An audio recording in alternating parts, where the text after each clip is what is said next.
Siapa yang menyangka seorang bidan cantik yang hidupnya dipuja, dikelilingi pria kaya dan pesta mewah, justru berakhir dinikahi oleh seorang pengemis jalanan.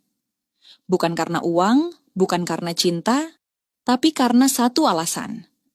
Namaku Aira, usia 26 tahun, seorang bidan di rumah sakit swasta paling bergengsi di Jakarta. Hidupku hampir sempurna, wajahku cantik, karirku menanjak, dan aku memiliki segalanya yang mungkin diimpikan wanita lain. Setiap hari aku mengenakan seragam putih dengan riasan tipis yang menyatu alami dengan kulitku yang bersih. Pasien-pasien memujiku bukan hanya karena profesionalitasku, tapi karena senyumku yang katanya menenangkan. Tak sedikit dokter yang mencoba mendekatiku, tapi hatiku hanya untuk satu pria, Davin. Davin adalah anak pengusaha properti yang kaya raya. Usianya sebaya denganku. Penampilannya elegan, tutur katanya lembut, dan gaya hidupnya seperti pangeran dari negeri dongeng. Kami sudah berpacaran selama 2 tahun. Aku sering diajak ke restoran mahal, menghadiri pesta kalangan atas, bahkan beberapa kali liburan ke luar negeri. Saat aku bersamanya, aku merasa dunia ini milik kami berdua. Orang-orang menyebut kami pasangan sempurna. Aku si bidan cantik yang ramah dan cerdas. Dia si pria kaya yang perhatian dan berkelas. Namun hanya aku yang tahu, sebenarnya Davin mulai berubah sejak 3 bulan terakhir. Ia sering menghindar, jarang mengangkat telepon, dan kalau bertemu dia lebih sering menatap layar ponselnya daripada wajahku. Namun, aku menyangkal semuanya. Mungkin dia hanya sibuk. Namanya juga bisnis besar. Aku tetap bertahan. Aku tetap setia karena aku yakin cinta kami akan mengarah ke pernikahan. Suatu malam aku menunggunya di sebuah restoran mahal. Ia berjanji akan datang. Aku bahkan mengenakan gaun terbaikku warna merah marun dengan lipstik senada. Aku duduk di sudut paling cantik ruangan itu dengan lilin-lilin kecil menghiasi meja. Tapi dia tak datang. Kupanggil pelayan untuk menanyakan, apakah dia terlambat atau ada pesan? Tak ada. Aku mencoba menelepon. Tak dijawab. Pesanku centang 2 tapi tak dibalas. Hujan turun malam itu. Aku keluar dari restoran dengan langkah pelan. Payung kecil di tangan. Hati di dasar tanah. Tak pernah aku merasa serendah ini. Di tengah hujan, aku menyetir pulang dengan pandangan kabur. Tanganku gemetar. Aku hanya ingin tidur, lupa semuanya. Namun takdir berkata lain. Di satu tikungan jalan yang gelap, aku melihat sekelebat bayangan. Dan sebelum aku sempat menginjak rem, mobilku oleng. Suara benturan keras memecah keheningan. Kaca depan pecah.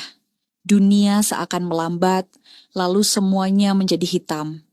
Saat itulah hidup sempurnaku hancur. Dan cerita baru yang tak pernah kubayangkan mulai menunggu di ambang pintu.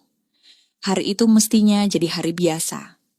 Aku mengenakan seragam putih kebanggaanku, hendak menghadiri seminar kesehatan. Langit mendung, tapi aku tetap tenang. Aku tak pernah membayangkan semuanya akan berubah dalam hitungan detik. Hujan turun deras, jalanan jadi licin. Mobil di depanku berhenti mendadak. Aku refleks menginjak rem. Tapi semuanya terlambat. Tabrakan keras, suara besi beradu, kaca pecah, dunia langsung gelap. Saat aku membuka mata, bau obat langsung menusuk hidung. Suara monitor berdetak perlahan. Tubuhku terasa berat. Aku mencoba bicara, tapi suaraku serak tertahan. Yang lebih menyakitkan, saat aku mencoba bangun, aku melihat pantulan bayanganku di kaca. Wajahku tak lagi sama. Aku menatap diriku sendiri. Luka-luka itu terlihat jelas.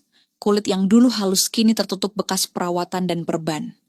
Aku mencoba tegar, tapi air mata jatuh begitu saja. Dalam satu malam, semua hal yang selama ini kubanggakan hilang. Beberapa hari kemudian, Davin datang. Pria yang selama ini bersamaku, tampan, sukses, mapan, dan selalu membanggakan hubungannya denganku di depan orang-orang. Tapi saat itu dia berbeda. Wajahnya tak sehangat dulu. Tatapannya tak lagi penuh kasih. Tangannya menggenggam tanganku, tapi terasa kaku. Aku tahu ada jarak yang tak terlihat di antara kami, ia bilang. Aku harus banyak istirahat. Katanya dia butuh waktu untuk berpikir. Tapi aku bisa membaca bahasa tubuhnya. Aku hanya diam, berharap semua ini hanya sementara. Tapi kenyataan berkata lain. Beberapa hari setelah itu, seorang teman mengirimiku pesan sebuah foto. Devin bersama orang lain, bukan wanita, tapi seorang pria. Mereka terlihat akrab seperti pasangan yang sedang jatuh cinta. Aku menatap layar ponselku tanpa suara. Tak menangis, tak marah, hanya hampa. Dunia runtuh dalam diam. Bukan hanya karena pengkhianatan, tapi karena aku merasa ditinggalkan di saat aku paling rapuh. Aku mengurung diri berhari-hari, tidak membuka jendela, tidak ingin bicara. Bahkan menatap diriku sendiri pun aku tak sanggup. Aku merasa sendirian. Tak ada yang tersisa. Teman-teman menjauh, keluarga sibuk, dan dunia seperti tak mau tahu. Tapi di tengah semua itu, seseorang datang. Seseorang yang bahkan tak kukenal dengan baik. Lelaki yang dulu kutemui sekilas di pinggir jalan yang menarik tubuhku keluar dari puing-puing mobil saat kecelakaan itu terjadi. Kini dia berdiri di depan pintu kamarku membawa rantang sederhana. Wajahnya penuh debu, bajunya lusuh, tapi tatapannya hangat. Dia hanya berkata pelan, "Saya bawa makanan, Mbak. Maaf kalau seadanya." Saat semua orang meninggalkanku karena perubahan fisik, pria itu datang tanpa harapan apapun. Dia tidak menatap wajahku dengan rasa takut atau iba. Dia hanya hadir, dan entah kenapa, untuk pertama kalinya sejak hari itu, aku merasa tidak sepenuhnya sendirian. Namanya Bayu. Kupanggil begitu, setelah akhirnya kami benar-benar berbicara untuk pertama kalinya. Dia tidak meminta apa-apa, tidak memohon balas budi. Hanya datang, duduk, dan menemaniku yang terbaring di ranjang rumah sakit dengan wajah yang bahkan aku sendiri tak berani menatapnya di cermin. Setiap hari dia datang membawa rantang kecil berisi makanan sederhana. Nasi, sayur bening, kadang tempe goreng atau telur dadar. Tidak pernah mewah, tapi selalu hangat. Beda dengan makanan rumah sakit yang hambar dan penuh aroma bahan kimia. Awalnya aku menghindarinya. Aku malu, aku merasa hancur, menjijikkan. Tapi dia tetap datang diam-diam sabar. Tak pernah memaksaku bicara, tak pernah menatap wajahku terlalu lama, seperti orang-orang lain yang matanya penuh rasa kasihan atau ngeri. Dia hanya ada di sana seperti dinding, seperti udara, tapi terasa menenangkan. "Mbak Aira kuat, saya tahu itu. Enggak semua orang bisa bertahan seperti Mbak," ucapnya pelan suatu sore saat aku menangis diam-diam. Punggungku menghadap jendela, aku menoleh. "Kamu enggak jijik lihat aku?" Tanyaku getir. Dia tertawa kecil. "Kalau saya jijik, saya enggak akan duduk di sini setiap hari, orang lain lari. Tapi saya tahu yang ada di dalam Mbak enggak pernah berubah." Aku menahan napas. Itu pertama kalinya sejak kecelakaan. Aku merasa seperti manusia lagi. Hari-hari berikutnya kami berbicara lebih banyak tentang hidup, tentang luka, tentang kehilangan. Ternyata Bayu dulu adalah guru sekolah dasar. Ia difitnah mencuri uang donasi, padahal bukan dia pelakunya. Nama baiknya hancur. Ia dipecat, dijauhi teman, bahkan keluarganya sendiri meninggalkannya. Ia kehilangan segalanya dan menyerah pada dunia. Tapi kamu tetap selamatkan aku. "Kenapa?"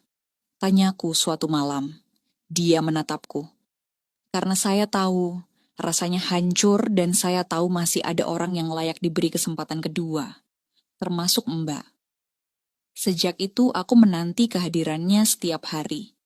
Aku belajar menyuap makanan sendiri lagi karena dia mengajariku sabar. Aku belajar menahan rasa sakit saat fisioterapi karena dia tak pernah menyerah saat hidup menggulingkannya. Tanpa sadar aku tertawa lagi.